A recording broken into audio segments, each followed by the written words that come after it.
Hello, and welcome to Game Domain. To celebrate the recent release of Super Mario Odyssey, we will be ranking all the installments in the 3D Super Mario games. This is a difficult task, since all of the games offer uniquely enjoyable aspects, from Super Mario 64's groundbreaking approach to 3D gaming to Super Mario Odyssey's 3D capture ability.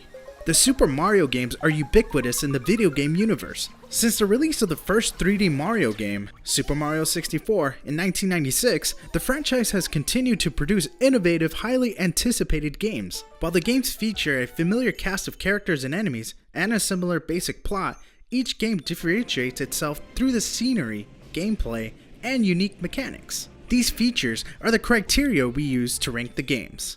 Super Mario 3D Land, 2011, Nintendo 3DS. The first Mario game to be released on the 3DS, Super Mario 3D Land was the first game to blend elements of 2D gameplay and 3D gameplay. It was also the first game that allowed players to play a 3D Mario game on the go. The game utilized two different versions of 3D to give players options when approaching different aspects of the game. One view was akin to a 2D view, while the other was closer to a bird's eye view. 3D Land featured many of the popular items, such as the Fire Flower from previous Mario games, and incorporated power-ups such as the Tanuki suit from Super Mario Bros. 3. I was also impressed by its ability to blend the elements from previous side-scrollers and its glasses-free 3D technology. However, it does suffer from some early game woes, including very easy gameplay and somewhat one-dimensional boss battles. If you stick with it though, the difficulty and creativity with which the game handles its challenges ramp up to the end. While it's the lowest ranked game on our list, Super Mario 3D Land is still an enjoyable adventure. Don the Tanuki suit and save the princess. Super Mario 3D World 2013 for Wii U. A sequel to 3D Land, Super Mario 3D World tasks you with saving Sprixies from, who else? Bowser. The game brings many features from 3D Land and other Mario games, including the iconic flagpole, but it introduced popular new items such as the Super Bell, which allowed players to put on a catsuit and scale walls to reach new areas. As someone who often struggles to reach elevated areas simply by jumping, I appreciated this feature. It was also the first game to introduce 4-player cooperative play in 3D. You can play as 5 different characters who each have their own unique gameplay characteristics. Peach was my pick, since her ability to hover saved me from gravity's cruel pull many times. The big knock against 3D World is that it lacked cohesive theme that is so brilliantly presented in other 3D Mario games. I'm looking at you, Galaxy. While it lacks thematic appearance, one thing ties the game together. It's music. 3D World has a wonderful, jazzy soundtrack that changes with the gameplay and keeps you involved and invested. The frenetic, energetic theme for Sprixie Kingdom will have you toe-tapping while you stomp your enemies. The other drawback to an otherwise fun game is the occasionally difficult camera angles with which players are presented in multiplayer. 3D World is a clever game that makes use of the new, and sometimes absurd, features of the Wii U, such as blowing on the microphone to reveal hidden objects. It builds on the 3D Land's foundation for 3D play on a mobile platform, adds a helpful catsuit and catchy music, and sends you to save those Sprixies. Super Mario Sunshine 2002 for Gamecube.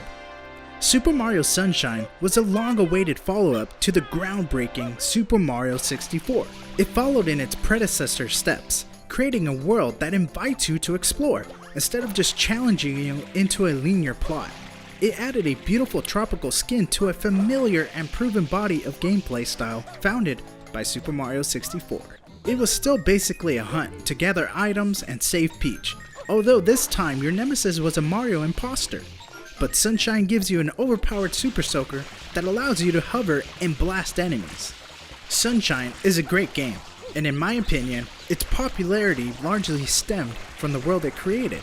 Its gameplay isn't very distinct from Super Mario 64, but it created a tropical island complete with original music and tropical covers to match. It is an immersive experience that only really suffers from a lack of ingenuity and new concepts. That water gun was pretty sick though. Super Mario 64, 1996, Nintendo 64. Super Mario 64 opened up a new dimension in video games, so to speak.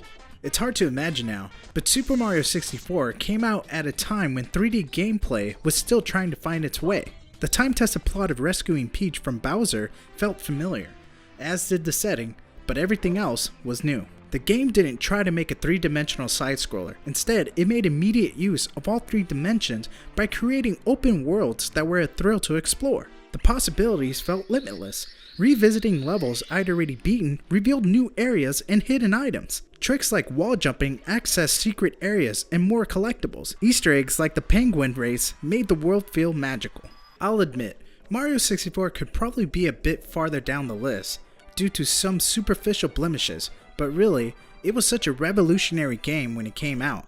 It has earned its spot among the greatest games of all time. Super Mario Odyssey 2017, Nintendo Switch. Even after 20 years of Mario being in a 3D space, Nintendo continues to find new ways to innovate. One of Mario's many innovations, and my favorite, is the ability to capture enemies, inanimate objects, and more. While that's the main feature people look at in Odyssey, there are so many more. The improved moveset and controls, the 2D segment, more moons than Korok seeds, and of course, new Donk City. Super Mario Odyssey is to Mario what Breath of the Wild is to Zelda. An incredible modern classic like 64 will still be played in another 20 years. Super Mario Galaxy 2007 Nintendo Wii. If Super Mario 64 was Nintendo kicking the door down into the world of 3D, that is to say, I felt like Nintendo had perfected their 3D Mario games. Super Mario Galaxy starts with a familiar concept. Saving Peach from Bowser? What's new? You're also saving the galaxy! In Galaxy, you are traveling between various galaxies, and the levels are different sized worlds. The typical gameplay mechanics you expect from a Mario game, like power-ups that give Mario the ability to fly and throw fireballs, were here. But Nintendo added a lot of fun by playing with gravity. What really got its teeth into me, however, was Galaxy's flexibility. Do you enjoy grinding out each level of Mario games, collecting all the coins, finding all the hidden areas? You can do that. Do you prefer to play a game at your own pace, jumping around when you run into a difficult or frustrating area? You can do that! As much as the early Mario games opened the world's eyes to non-linear platform play, Galaxy doubled down, allowing you to beat the game with only half the possible stars collected. It felt like Nintendo had taken notes on all its previous games and built the best solutions into this game. Simply put, Super Mario Galaxy felt polished. Super Mario Galaxy 2 2010 Nintendo Wii.